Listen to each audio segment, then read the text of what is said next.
Hola, ¿qué tal amigos y hermanos? Bienvenidos a una entrega más de la palabra del Señor a ustedes. Como siempre, un saludo especial a todos los que conectan con nuestras redes a través de nuestros canales en las redes sociales a lo largo del país y también en el extranjero, que conectan con nosotros para escuchar el mensaje de la palabra del Señor. Les invitamos a continuar con nuestra serie El Plan de Dios en las Escrituras.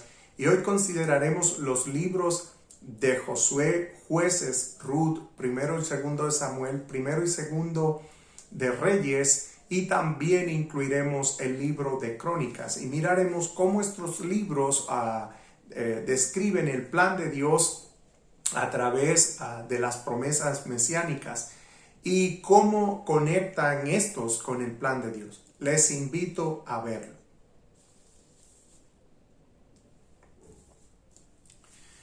Cuando nosotros llegamos al libro de Josué, nosotros podemos mirar en el capítulo 1 que Dios hace el mismo llamado a Josué. Al revisar el capítulo 1, Dios le promete estar a Josué con él como estuvo con Moisés, le promete acompañarlo y respaldarlo, y Josué se encargará de introducir a Israel en la tierra prometida. El propósito con todo esto, lo que está detrás, es el cumplimiento de Dios con los propósitos suyos para con Israel, de hacer de Israel una nación por la cual reconciliar a los pueblos de la tierra con él. Recordemos, las naciones están separadas de Dios por causa del pecado de la Torre de Babel. Génesis 11 nos narra esto. Y es con la finalidad de reconciliar a los pueblos con Dios que Dios llama a Abraham, Isaac, Jacob. Les hace la promesa de conformar a través de su descendencia una nación, de hacerlo su pueblo para reconciliar a las naciones con él. No obstante, también Dios promete un reino del cual levantará al rey de Judá, de acuerdo como lo narra Génesis 49, y por medio del cual traerá a Shiloh. Ahora bien, el evento del Éxodo, y recordemos, insisto, como he venido diciendo en estas enseñanzas a lo largo de compartir esta serie, que el evento del Éxodo cubre la multiplicación de Israel en gran manera, el llamamiento de Moisés hasta la entrada de la tierra prometida. Uno de los propósitos de esa liberación, aparte obvio de conformar a Israel como pueblo, es que Dios busca entonces conformar a Israel como su pueblo, como una nación para reconciliar, pero también el propósito de introducir a Israel en la tierra tiene el fin de que Israel repose de la opresión de los egipcios. El tema del reposo es un tema que se viene dibujando desde el principio de las Escrituras. Cuando Dios crea el universo, reposa el séptimo día y reposó de toda su obra. Allí nos muestra la creación como producto acabado, libre de pecado, en perfecta armonía cuando Dios reposa. En el mismo libro de Génesis, a Noé se le presenta como un instrumento de Dios para traer reposo a la creación. Génesis 5, 25 al 28 nos dice que Noé fue escogido, de acuerdo al nombre que le puso su padre, para dar reposo a los hombres del duro trabajo que Dios impuso a la humanidad por causa de la tierra que el Señor maldijo. Noé es entonces un instrumento para traer el reposo a los seres humanos, el reposo a la creación. Moisés y Josué fueron escogidos con el mismo propósito. Éxodo capítulo 3, verso 9 nos dice que Dios ordena a Moisés a sacar a Israel de Egipto para introducirlos en la tierra que él juró a sus padres. Cuando nosotros leemos Deuteronomio 12, verso 8 al 12, la tierra de Canaán se presenta como un espacio en donde Israel reposará de la opresión de Egipto. Y no solo eso, a lo largo de la misión de Josué, como nosotros leemos en el verso 14 y 15, una vez que ellos conquistan la tierra, dice: Israel reposó, descansó de la guerra. Por tanto, la entrada de la nación a la tierra prometida se mira como un reposo. Hemos insistido a lo largo de estas conferencias, de estas enseñanzas, que el reposo es una tipología que apunta a la obra de Cristo, y así lo presenta la carta de los Hebreos en los capítulos 3 y 4 de esta carta.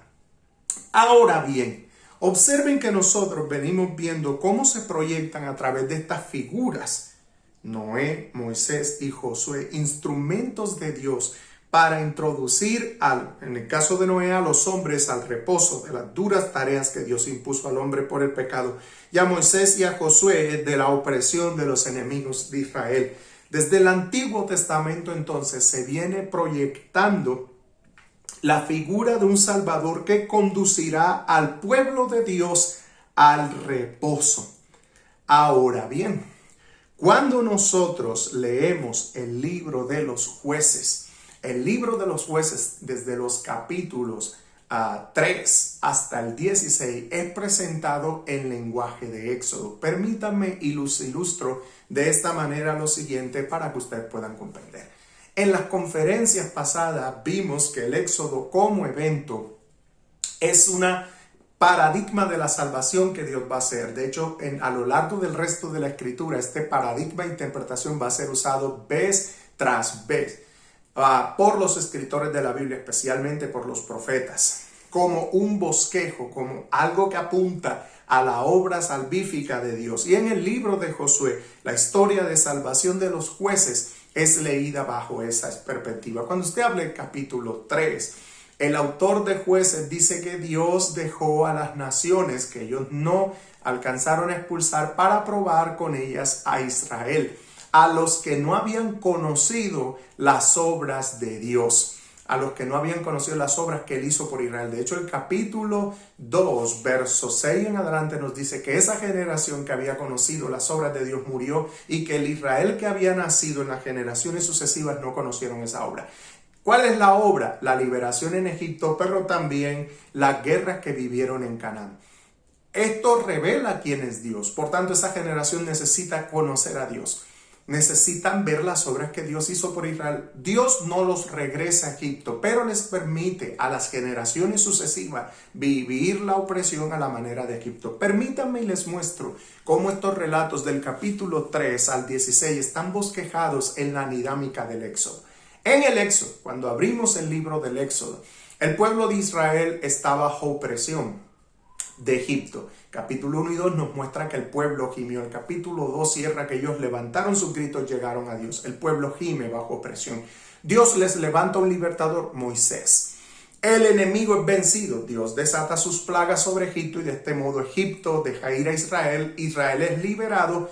Entra a la tierra prometida por mano de Josué y allí descansan de la guerra, como el capítulo 14 y 15 nos muestra. Recuerden, la tierra de Canaán es el espacio donde Israel reposa de la opresión de sus enemigos. Esta generación que no conoce a Dios, miremos esos relatos de manera rápida. Mírenlo bajo esta dinámica. El pueblo peca.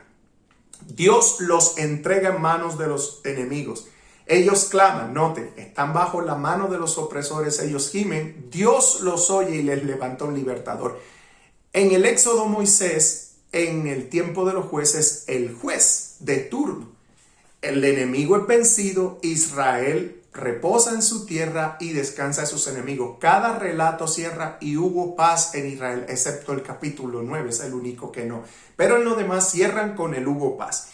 Aquí está el trasfondo del Deuteronomio, el capítulo 28, verso 15 en adelante. Dios dijo a su pueblo que si desobedecían su pacto, Él los entregaría en manos de sus enemigos para que se enseñorearan de ellos. En el 30, si el pueblo se vuelve, Dios lo restaura y su restauración es el doble.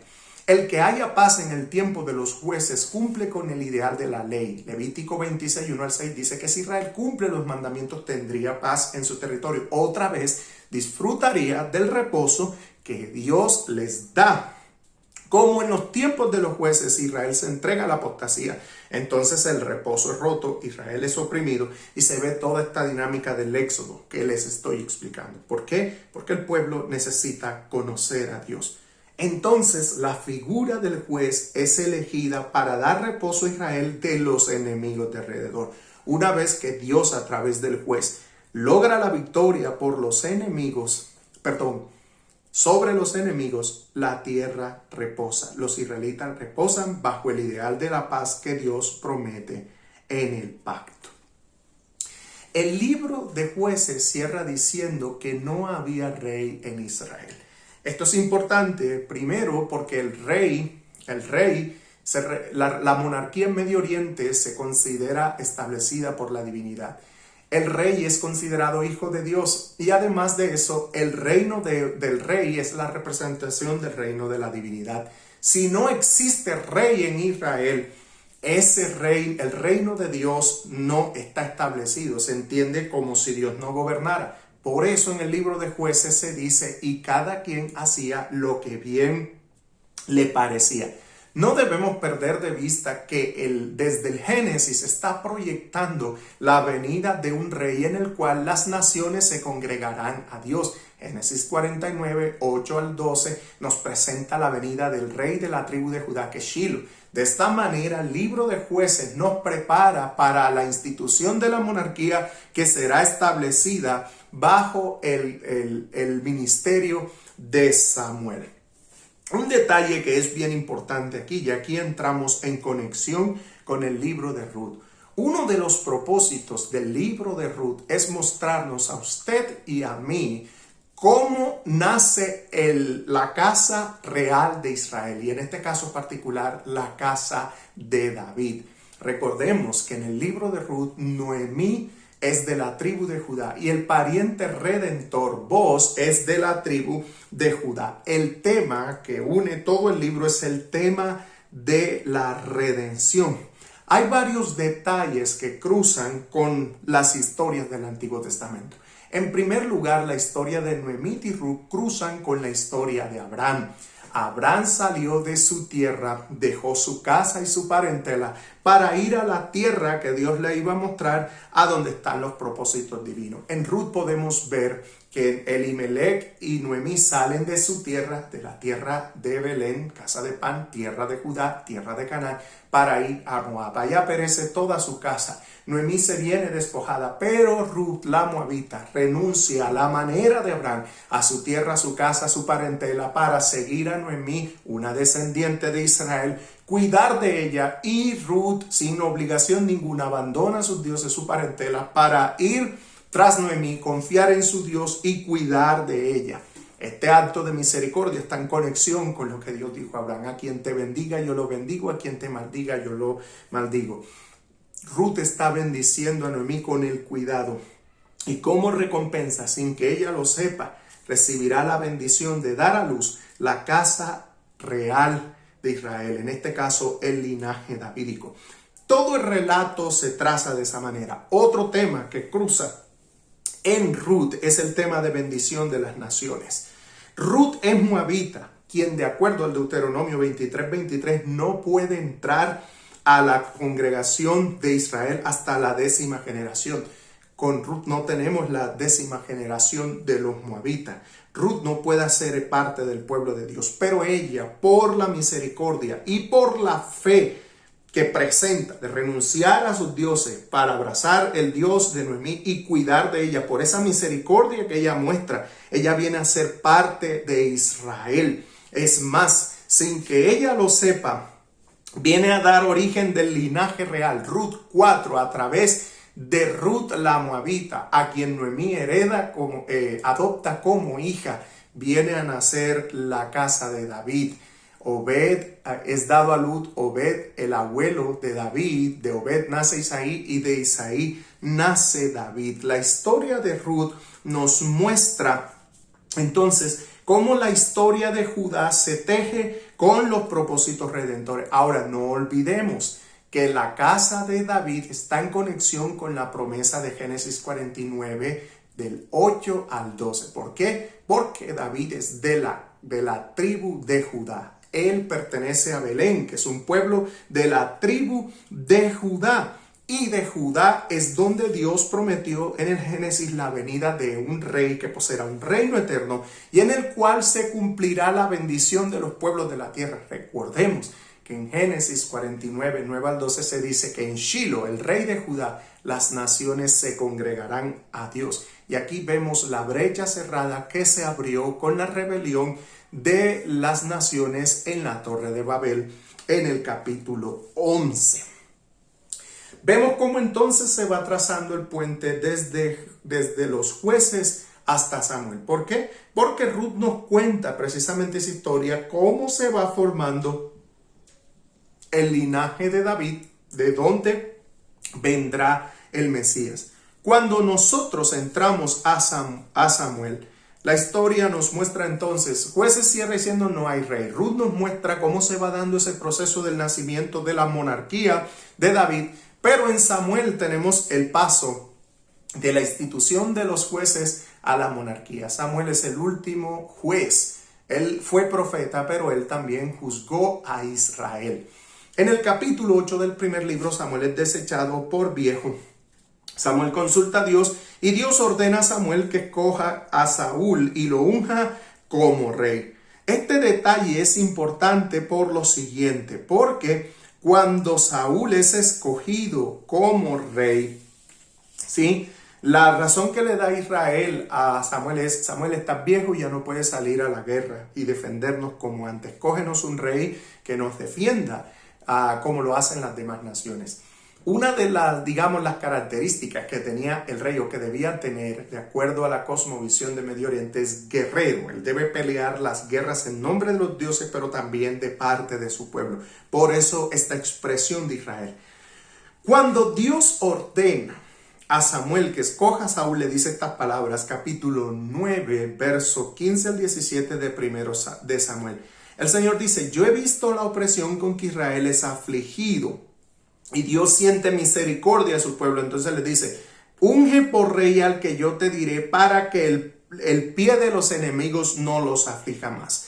Aquí hay un detalle importante. La opresión filistea, que es la que está viviendo Israel en tiempos de Samuel, nos remite a la opresión de Egipto. Esa expresión, he visto la opresión con que mi pueblo es oprimido y he sentido compasión de ello. Recuerda la opresión de Egipto. De hecho, son las palabras casi exactas que Dios dice a Moisés. He visto la aflicción con que mi pueblo es afligido. Ven, te enviaré a Egipto para que saques a los hijos de Israel. ¿Cuál es el detalle aquí? Que la institución de la monarquía viene a ocupar el lugar de Moisés en la historia. Moisés fue elegido por Dios para defender al pueblo de la opresión de los egipcios y llevarlo al reposo. La monarquía, la institución del monarca, el rey en Israel, cumple la misma función. Saúl es ungido para que libere a Israel de la opresión de los pueblos. En el contexto inmediato de la opresión que vivían en tiempo de los jueces. Y de igual manera pasa con David. En 2 de Samuel 7, 11 al 15, Dios entonces habla a David de la siguiente manera. Voy a leer 2 de Samuel 7, del 11 en adelante, y vamos a mirar la misma promesa. Verso 9, para tomar el hilo, dice, 8 voy a leer. 2 de Samuel, capítulo 7, verso 8 en adelante, dice, así dirás a mi siervo David, así te dice el Señor de los ejércitos, yo te tomé del pastizal de seguir las ovejas para que fueras príncipe sobre mi pueblo Israel. He estado contigo por donde quiera que has ido y he exterminado a tus enemigos de delante de ti. Haré de ti un gran nombre como el nombre de los grandes que hay en la tierra. Asignaré también un lugar para mi pueblo Israel y lo plantaré allí a fin de que habite en su propio lugar y no sea perturbado de nuevo, ni les aflija más los malvados como antes. Y como el día que ordené que hubiera jueces sobre mi pueblo Israel, te daré reposo de todos tus enemigos y el Señor te hace saber que te edificará casa. Nótese cómo Dios escoge a David para que él libre a Israel de los enemigos, de la opresión de los enemigos, y pueda no solo David, sino todo Israel tener reposo. Recordemos, ¿para qué escogió Dios a Moisés y a Josué? Para llevar a Israel a la tierra que él juró a sus padres, para que allí reposaran de sus enemigos. Pero no olvidemos cuál es el propósito global. La existencia de Israel como nación está conectada con los propósitos divinos. Génesis 12, 1, 3. Dios le dice a Abraham que salga de su tierra, de su parentela, de la casa de su padre, a la tierra que le mostrará que es la tierra de Canaán. Génesis 12, 7, Génesis 14, Génesis 15. Tierra que le dará en posesión, que está en conexión con la bendición de Dios a Sem y a Jafet y que está en conexión con la maldición de Noé a Canaán, el hijo de Cam. No perdamos eso de vista, que tiene que ver con la bendición de los pueblos a Dios, con la reconciliación de Dios, de las naciones con Dios, para cerrar esa brecha que se abrió en Génesis 11 por la soberbia humana. Pero en el contexto inmediato, otra vez, la monarquía de Israel viene a ocupar el lugar que ocupó Moisés, es decir, de librar a Israel de la opresión y darles el reposo en la tierra prometida. Esto cumplía con la expectativa de Deuteronomio 12, 9 al 12, donde Dios le dijo a Israel que cuando entrarían a Canaán reposaría de la opresión de los enemigos. Y otra vez con Josué eso sucedió. Josué llevó a Israel a la tierra, enfrentó la guerra y cuando hubo un conquistado territorio, dice Josué 14 y 15 que el pueblo descansó de la guerra. Algo que sucede aquí es que además de esta promesa de Dios a David de darle un reino y que esa tiene la función de mantener seguro Israel, Dios promete a David el reino mesiánico. 12. Cuando tus días se cumplan, y aquí Dios está hablando de la muerte de David, y te unas a tus padres, levantaré a tu descendiente después de ti, el cual saldrá de tus entrañas y estableceré su reino. Él edificará casa a mi nombre y yo estableceré el trono de su reino para siempre. Yo seré para él padre y él será para mí hijo. Cuando cometa iniquidad lo corregiré con vara de hombres y con azotes de hijo de hombres. Pero mi misericordia no se apartará de él como la parte de Saúl a quien quité delante de ti. Tu casa y tu reino permanecerán para siempre delante de mí y tu trono será establecido para siempre. Dos cosas son importantes. En primer lugar, esta promesa habla de todos los sucesores de David, todos los reyes que saldrían de él a lo largo de la historia. Pero de manera profética apunta al Mesías, quien edificaría un templo y además tendría un reino eterno. Este detalle es importante porque recordemos, David viene de la tribu de Judá. Génesis 49:8. Dios había prometido un reino eterno en Judá y un rey por el cual las naciones se congregarían a Dios. Aquí hay un detalle importante que no debemos perder de vista. Recordemos, la casa de David está para dar el reposo a Israel de la opresión de los enemigos. Aquí hay varias cosas que conectan con otro personaje de la Biblia y es con Moisés. Observe que Dios le dice a David que el Mesías levantaría un templo. Moisés levantó un tabernáculo y Moisés enseñó a Israel la correcta manera de adorar a Dios. El templo es importante en Medio Oriente por esto, porque de acuerdo a la imagen que se tiene del templo, es que el templo conecta el cielo con la tierra. Mientras el templo está en pie, significa que la divinidad vive allí y que la tierra y que su pueblo está conectado con eso. Una cosa que hacían los reinos, los imperios, cuando invadían una nación, lo primero que hacían era destruir su templo, porque se creía que al destruir el templo la divinidad ya no vive allí, era echada y no podía venir en socorro del pueblo en la guerra. Por tanto, la relación estaba rota. En el caso de Israel, además de lo que le estoy diciendo, el templo viene a reemplazar el tabernáculo. En Éxodo 29:45, el tabernáculo levantado y la presencia de Dios viviendo allí es una señal que Dios ha dado a Israel para mostrar que los ha tomado con su pueblo. En Génesis 17, Dios había hecho esta promesa a Abraham. Habría de tomar a Israel como su nación y ser el Dios de ellos. Propósito que iba dirigido a unir a las naciones con Dios. Dios entonces promete a David que el Mesías levantaría templo y que el Mesías poseería un reino eterno. Observemos algo, esto nos conecta inmediatamente con el libro de los Reyes, especialmente con la figura de Salomón.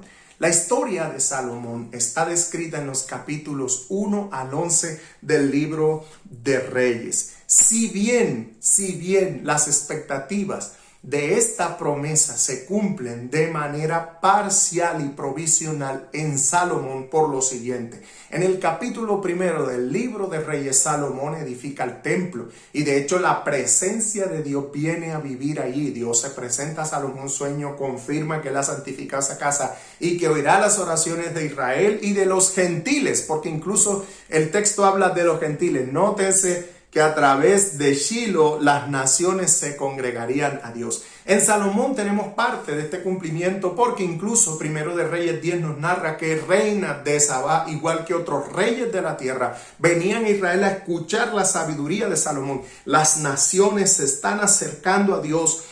¿Cómo lo haría? A través del rey de Shiloh. Sin embargo, en Salomón la visión del reino eterno no se cumple porque Salomón peca. No solo en Primero de Reyes 11, toda la historia de Salomón está ligada a la apostasía, toda, desde que inicia su reinado hasta que muere. El reino de Israel es roto y se divide en dos: reino del norte con la capital Samaria llamado reino israelí, el reino del sur llamado Judá y cuya capital es Jerusalén. El capítulo 11 nos dice que eso sucede por los pecados de Salomón. La nación, el reino de Israel, se divide en dos. Y observe que aquí no se cumple de manera perfecta esta profecía. El reino del norte persiste en sus pecados y su apostasía. Jeroboam, para que la casa de Israel no se volviera a David, introdujo apostasía, la adoración a los becerros y sacerdocio ilegítimo. Y los reyes que vinieron detrás de Jeroboam en el reino del norte corrompieron a Israel con los cultos idolátricos, inclusive volvieron la condición peor. Como resultado, Segundo de Reyes 17 dice que Dios entregó a Israel en el poder de Asiria y los envió al exilio. Observe que esto es consecuencia de violar el pacto. En Deuteronomio 28:15 Dios había dicho que si Israel no desobedecía, quitaría todas las bendiciones y los entregaría al exilio para que fueran a servir a los dioses de esas naciones y a reyes cuya lengua no conociera. Aquí está pasando algo, se está rompiendo el ideal de la ley cuando Israel obedezca. Levítico 26:6, te daré paz cuando cumplan los mandamientos. Otra vez, el reposo de Israel en su tierra está condicionado a la obediencia. Como consecuencia de este pecado que crece a lo largo de la historia, por un lado, por los pecados de los reyes del norte y por el pecado de la nación de Israel por su apostasía, Dios los envía al exilio. Dejan de ser nación. Y recordemos que parte de ser nación es que Israel sea una nación que reconcilia a los pueblos con Dios. Al romperse esta unidad de Israel como pueblo de Dios, esa promesa pareciera quedar en boga. En segundo lugar, pasó lo mismo con el reino de Judá. Cuando leemos el segundo libro de Reyes, que se enfoca también en los reinos de Judá, nos vamos a dar cuenta que los reyes de Judá no quitaron los altares que Salomón edificó. Esto provocó la ira de Dios. Algunos reyes se levantan para quitar esos dioses, pero otros, como Manasés, los vuelven a colocar y la ira de Dios arde y entrega a Israel, Segundo de Reyes, del capítulo 22 al 25, en manos de Babilonia, y también Judá ahora va al exilio. Con esto quiero ilustrarle que ninguno de los reyes, ni del norte ni del sur, cumplieron con la profecía mesiánica.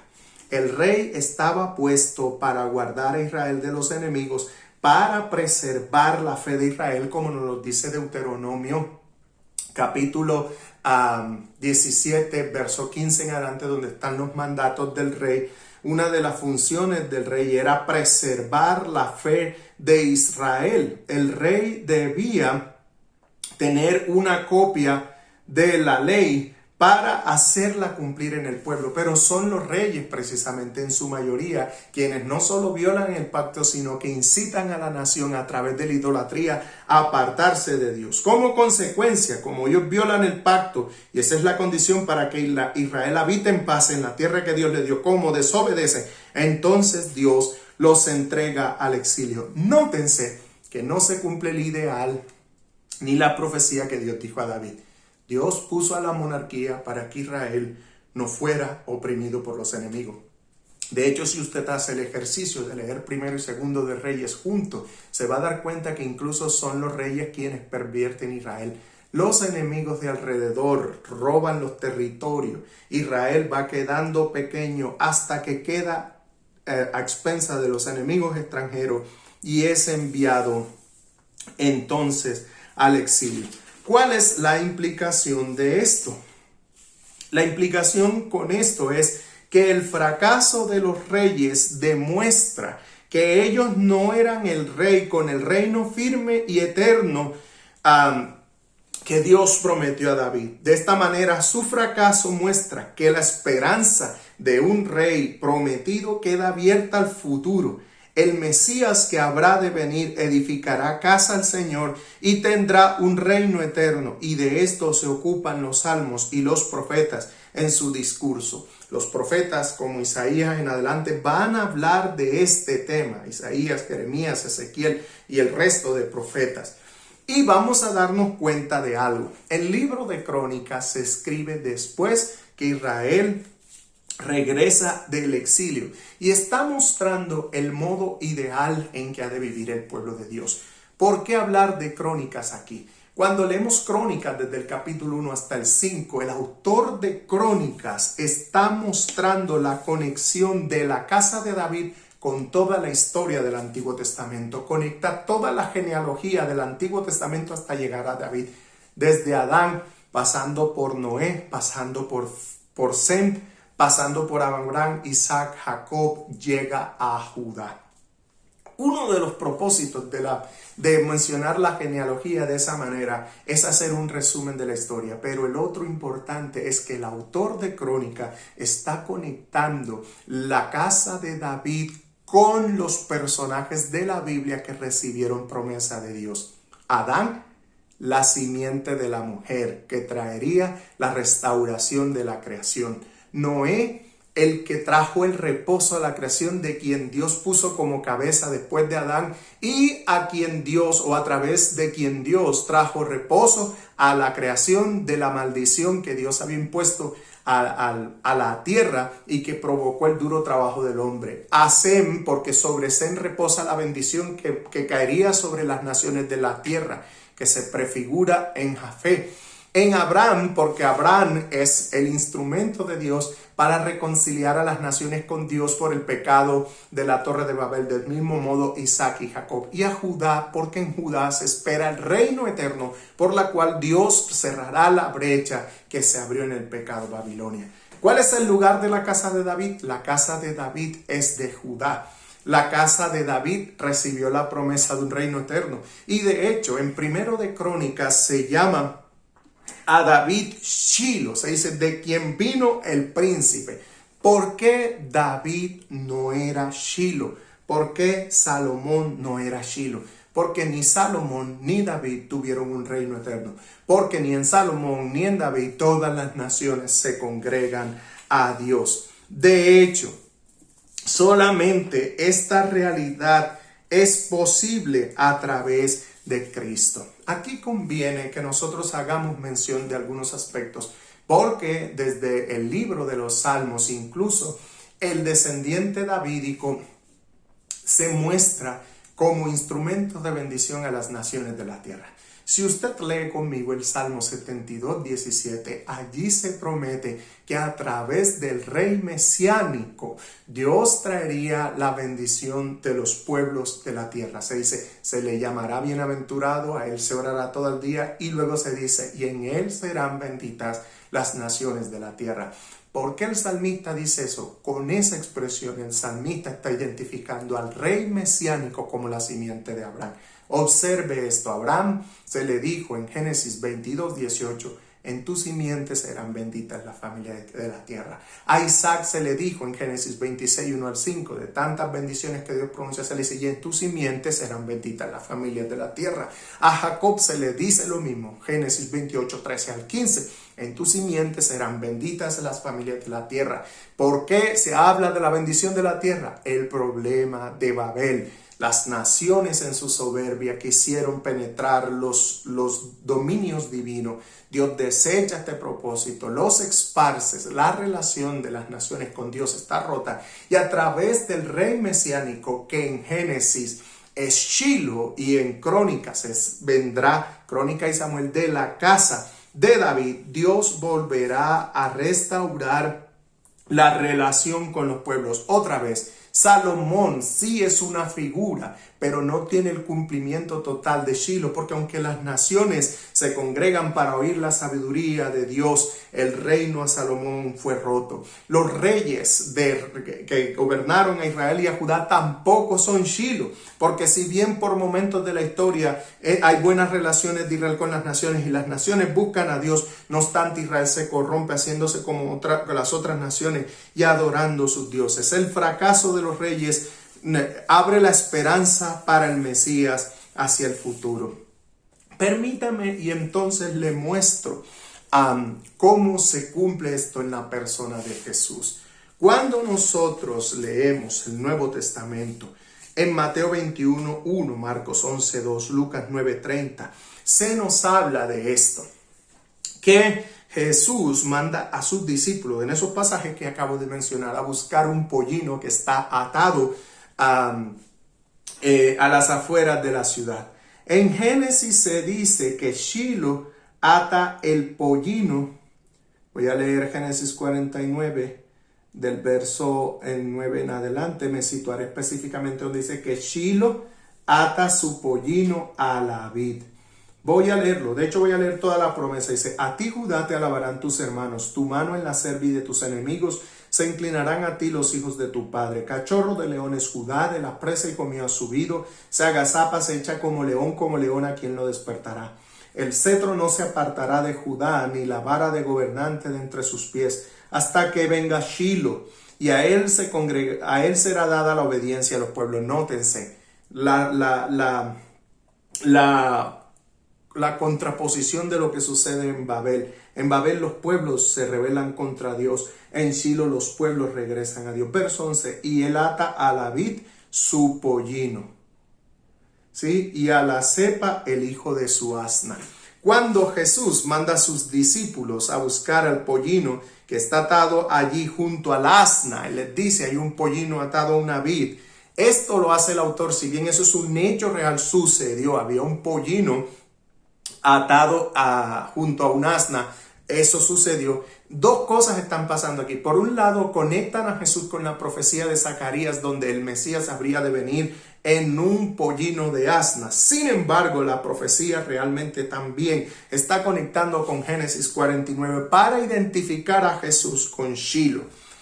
¿Qué sucede en la obra de Cristo? Cuando Jesús muere, la salvación es mandada a predicar a las naciones de la tierra. ¿Por qué? Porque lo que está detrás es la promesa abrámica. Dios había dicho que a través de la simiente de Abraham, le había dicho a Abraham, a Isaac y a Jacob, que a través de la simiente de ellos habría de bendecir a las naciones de la tierra. Una vez que Cristo nos reconcilia con Dios a través de la muerte en la cruz, Dios entonces nos envía a través de Jesucristo, nos ordena ir a las naciones a predicar el evangelio. ¿Por qué? Porque Dios sigue en marcha su plan de reconciliar a los pueblos con Dios.